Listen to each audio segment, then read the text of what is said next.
ما المطلوب؟ لابد أن نحدد هدفا.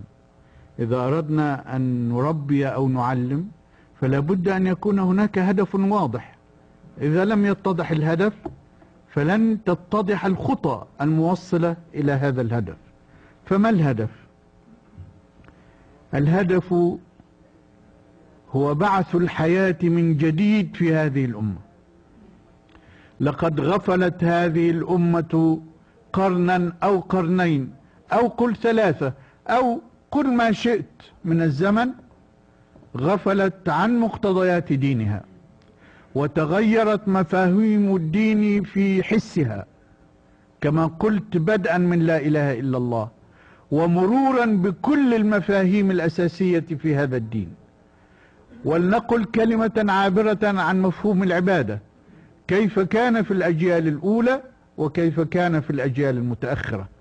أما في الأجيال المتأخرة فقد انحصرت العبادة في الشعائر التعبدية، ثم عادت فانحسرت مرة أخرى فصارت أداء آليا للشعائر التعبدية.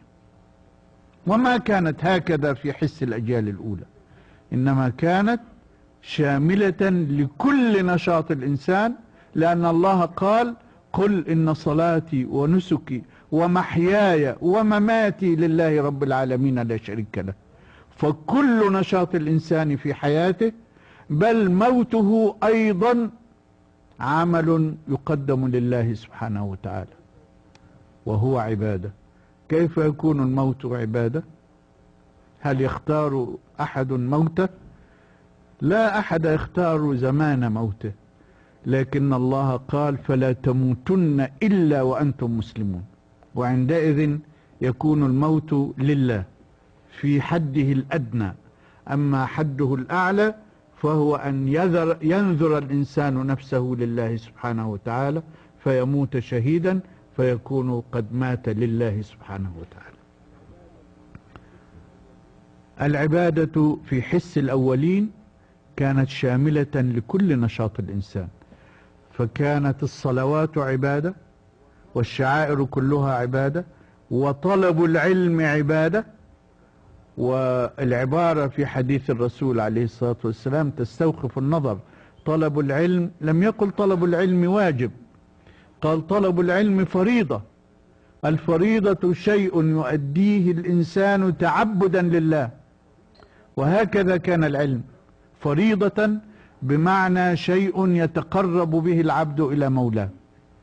فالعلم عبادة. التاجر في تجارته عابد، المعلم في تعليمه عابد، كل إنسان عابد. كيف يكون التاجر عابدا؟ لا يغش، لا يخدع، لا يرابي، لا يدلس على الناس، يبتغي وجه الله، يلتزم بما أنزل الله، فتكون تجارته عبادة.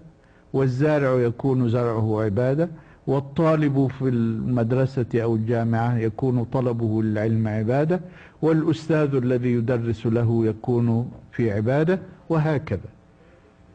انحصر مفهوم العبادة في الأجيال المتأخرة، وكل شيء في حياة المسلمين أصابه هذا الانحسار، فأصبح كأنه بعيد الصلة عما أنزل من عند الله. وأصبحت هذه الأمة كأنها أمة أخرى، ولا عجب أن ينطبق عليها حينئذ ما قاله رسول الله صلى الله عليه وسلم: يوشك أن تداعى عليكم الأمم كما تداعى الأكلة إلى قصعتها. قالوا: أمن قلة نحن يومئذ يا رسول الله؟ قال: أنتم يومئذ كثير ولكنكم غثاء كغثاء السيل.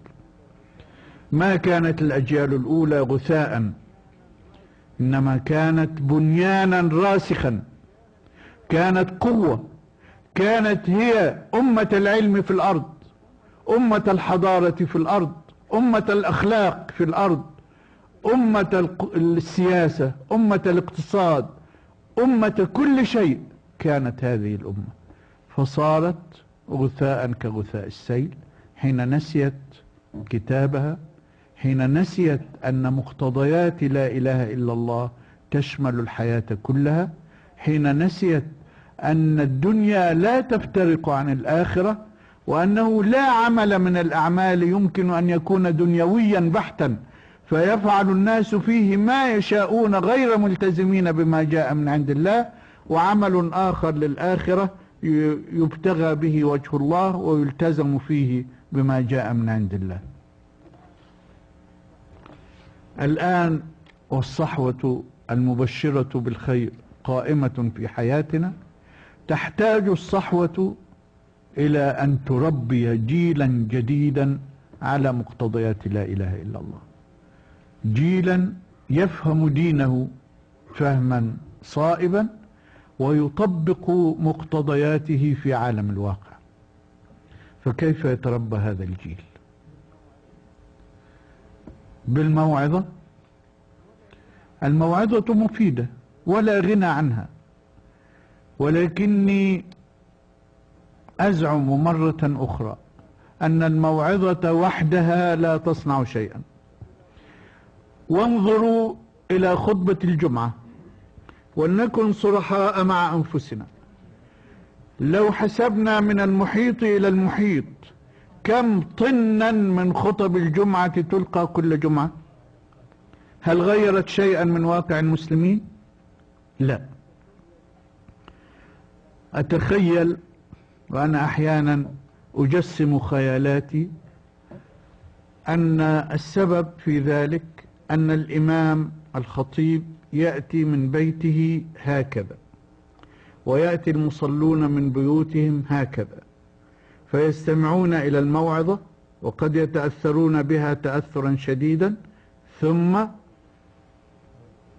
يعود الإمام إلى بيته ويعود المصلون إلى بيوتهم. على باب المسجد يتطاير نصف أثر الموعظة، فإذا خطى الإنسان إلى الشارع طار النصف الباقي، وعاد كل لما كان متعودا أن يفعله. ما العمل إذا